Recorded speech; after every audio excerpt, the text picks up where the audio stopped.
afternoon, Blazers, and welcome back to InfoFlow from home. Today is Thursday, January 14th. I'm Nolan. And I'm Sam. In local news, Montgomery County has surpassed 51,527 cases of COVID 19 and administered 8,939 vaccines as of Tuesday, January 12th.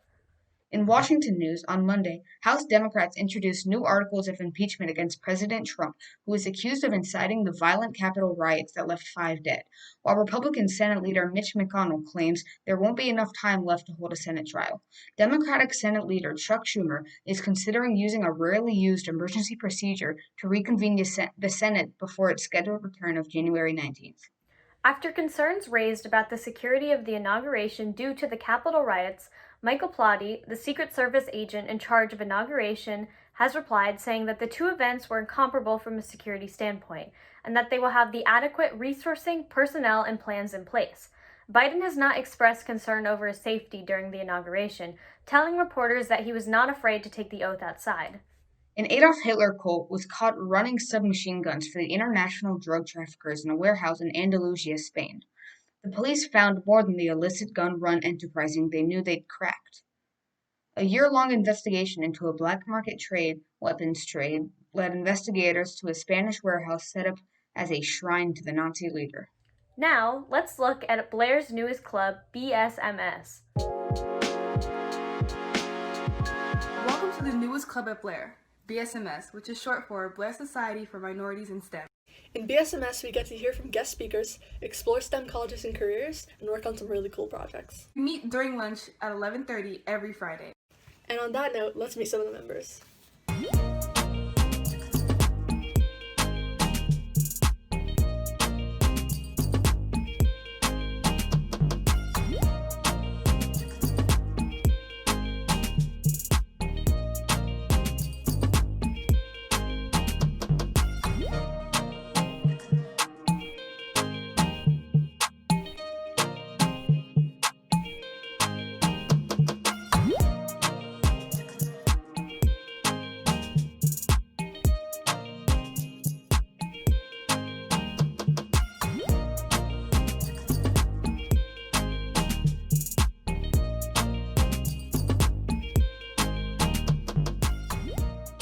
If you are interested in BSMS, please check out our Instagram and Twitter pages at BSMS Blair. There you'll find an interest form to sign up and more information about upcoming speakers and events. Hope to see you there!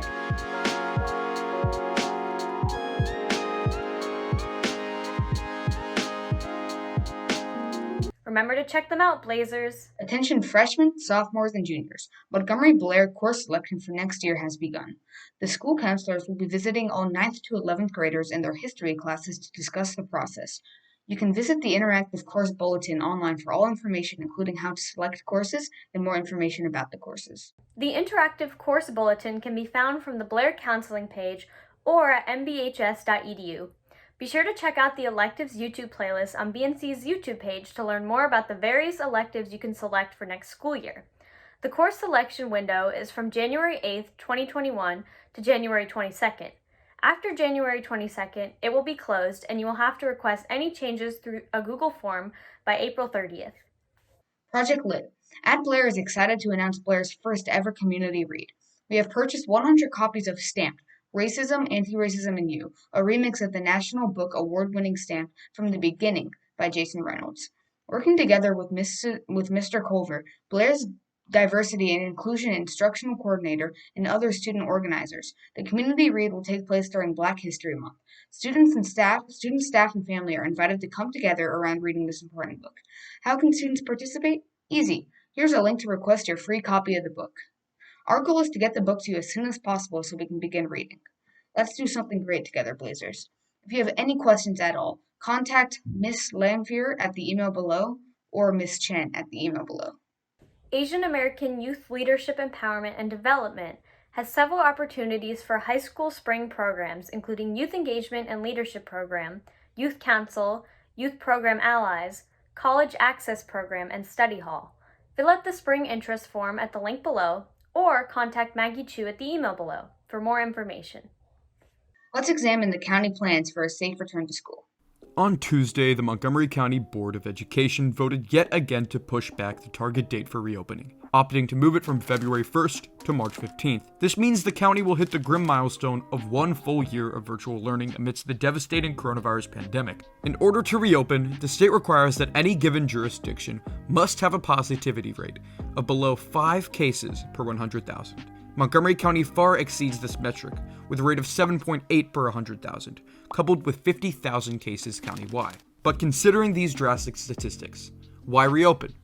Well, it's indisputable that online learning has taken a substantial toll on students' mental health, particularly on those with special needs, and many feel that in-person learning is a must for those who are struggling the most.